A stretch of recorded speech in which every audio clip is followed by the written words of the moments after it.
Hello friends, welcome to Easy Electronics. This is Miss Kirti Nashikkar. So we are discussing the BJT and we have seen symbol types construction and working of BJTs. We have seen the CBCC and CE modes and the input and output characteristics. Also we have seen about the current gains and the relation between alpha and beta. Now today we are going to discuss the concept of biasing, and one of the biasing method is discussed, that is the potential divider bias method. So let us start with the concept of biasing, potential divider bias method. Transistor as an amplifier we are going to discuss in the next lecture. So for the sake of convenience and in the interest of simplicity and economy, it is desirable that transistor circuit should have a single source of supply. तो हमें पता है कि transistor को properly work करने के लिए उसका forward input section forward bias होना चाहिए और आउटपुट सेक्शन रिवर्स बायस होना चाहिए, पर इसके लिए हमको दो पावर सप्लाई की ज़रूरत पड़ रही है, which is not convenient and again it will be costlier. तो ये सब चीज़ें अवॉइड करने के लिए हमें सिर्फ एक सप्लाई से हमारे ट्रांजिस्टर को कैसे प्रॉपरली वर्क किया जाए, ये फाइंड आउट करना बहुत ज़रूरी है. So different circuit schemes can be used to provide proper bias to the base and collector of transistor using single power supply.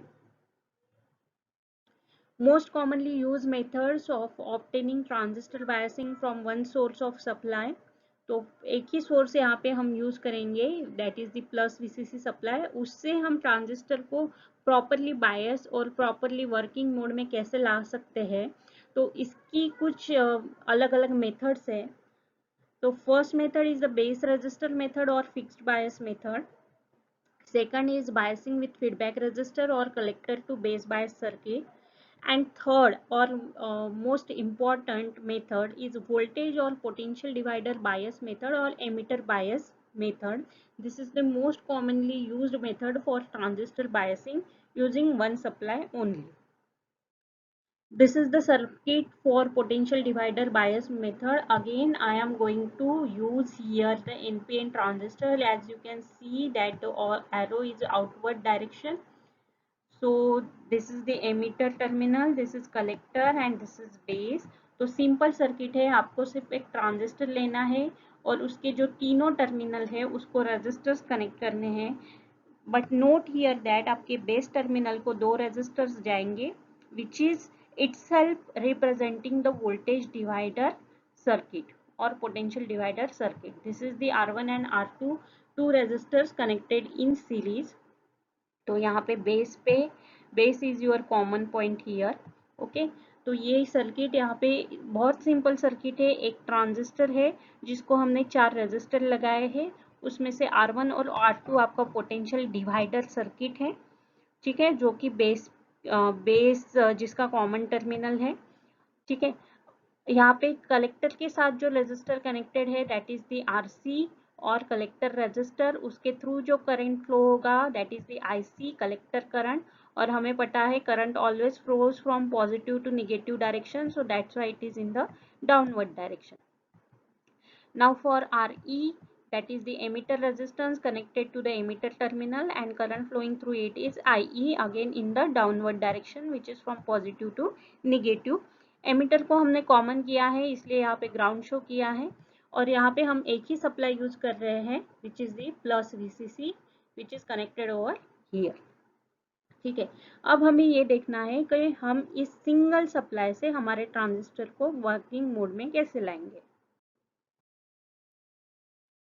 So most widely used method of CE configuration of transistor is your voltage divider biasing, जो circuit हमने अभी देखा है. ठीक है, तो इस circuit से आप दो चीजें कर सकते हो. एक तो आपके ट्रांजिस्टर को प्रॉपर वर्किंग मोड में ला सकते हो, मतलब you are stabilising the operation of amplifier. Stabilise कर रहे हो, क्यू पॉइंट को एक पर्टिकुलर पोजिशन पे ला रहे हो. सो यहाँ पे स्टेबलाइजेशन का काम आपका RE कर रहा है which is the emitter resistance. और जो हमने R1 और R2 देखे हैं, दो resistance which are connected to the base terminal, तो ये आपके ट्रांजिस्टर को बायस कर रहे हैं, are connected across VCC which provide biasing, and they acts as a potential divider giving a fixed voltage to point B. मतलब यहाँ से आपका फॉरवर्ड बायसिंग आपके ट्रांजिस्टर को मिल रहा है और प्लस VCC से वो रिवर्स बायसिंग ले रहा है और RE से सर्किट प्रॉपरली स्टेबलाइज हो रहा है। ठीक है, तो यहाँ से फॉरवर्ड बायसिंग कैसे होता है, R1 R2 जो हमने लगाया है उससे वोल्टेज कैसे मिलता है, वो चीज हम सर्किट एनालिसिस में डिस्कस करेंगे। Now the voltage across R2 forward biases the base emitter junction, मतलब यहाँ पे जो हमने एक पावर सप्लाई निकाल दिया है तो उसका काम अभी यहाँ से हो रहा है।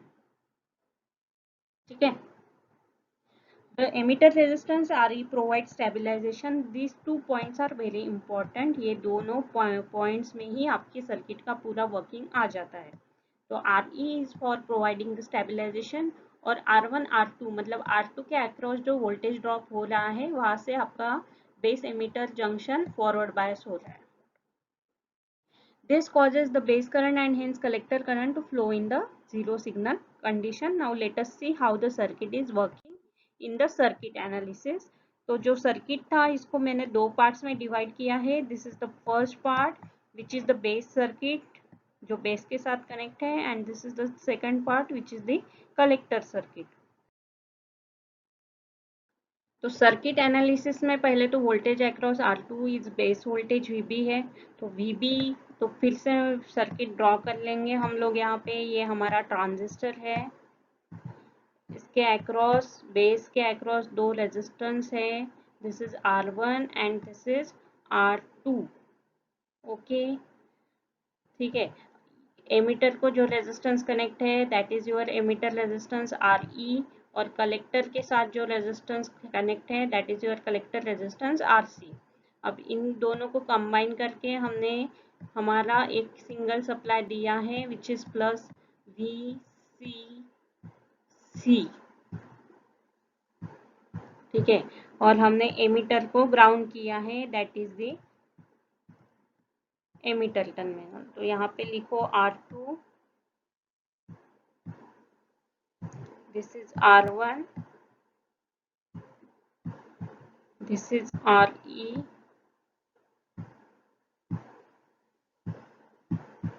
this is RC।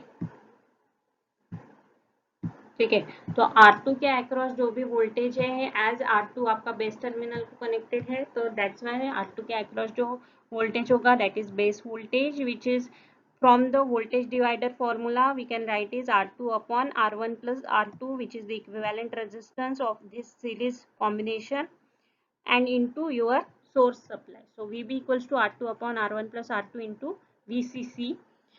Now voltage across RE is VE। ठीक है, तो इसके अक्रॉस का जो वोल्टेज है वो VE है, obviously from Ohm's law VE equals to IE RE। But ये जो VB, ये V जो हमें मिल रहा है it is nothing but the difference of base voltage and base to emitter voltage. ठीक है, इन दोनों का डिफरेंस हमें VE देगा। तो अगेन हमारा फॉर्मूला बनता है IE RE equals to VB minus VBE। So finally हमें एमिटर करंट चाहिए, तो एमिटर करंट हमें इसी इक्वेशन से मिलेगा which is equals to VB minus VBE upon RE। ठीक है, तो ये हो गया हमारा एक इक्वेशन। अब दूसरा हमें यहाँ पे ये जो हमारा ये सेक्शन है आउटपुट सेक्शन मतलब कलेक्टर सेक्शन, यहाँ पे we have to apply the Kirchhoff's voltage law. So the sum of voltages in a close loop is equals to 0, और वी कैन से कि यहाँ का जो टोटल वोल्टेज है that is equals to the supply voltage. तो हम बोल सकते हैं कि RE और RC के अक्रॉस का जो वोल्टेज है और ये जो VB है ये इन तीनों का sum will be equals to plus VCC। ठीक है, या तो फिर हम चारों को प्लस VCC में से ये तीनों वोल्टेज माइनस करके is equals to 0 we can write. So I am writing it directly VCC minus ICRC। sorry, this is your collector resistance RC and this is emitter resistance RE. So VCC minus ICRC मतलब RC वाला voltage और minus VCE मतलब ये वाला voltage and minus IERE मतलब voltage across RE. So it is equals to 0 and that's why final VCE becomes VCC minus ICRC minus IERE. तो दो voltage आपको यहाँ पे ऑब्वियसली मिल रहे हैं. First is your input voltage and this is your output voltage. तो इस single source से हमें दो वोल्टेज मिल रहे हैं जो कि हमारे input section of the transistor को फॉरवर्ड बायस कर रहे हैं और आउटपुट सेक्शन को रिवर्स कर रहे हैं एंड इन ऑल ट्रांजिस्टर को या सर्किट को स्टेबलाइज भी कर रहे हैं. So in this way the potential divider bias works. So this is all about the biasing method. We have discussed one of the important method of biasing, potential divider bias method. In the next lecture I am going to discuss transistor as an amplifier and we will discuss the concept of gain and bandwidth also. So if you like this video, please like, subscribe and share the channel. Thank you so much.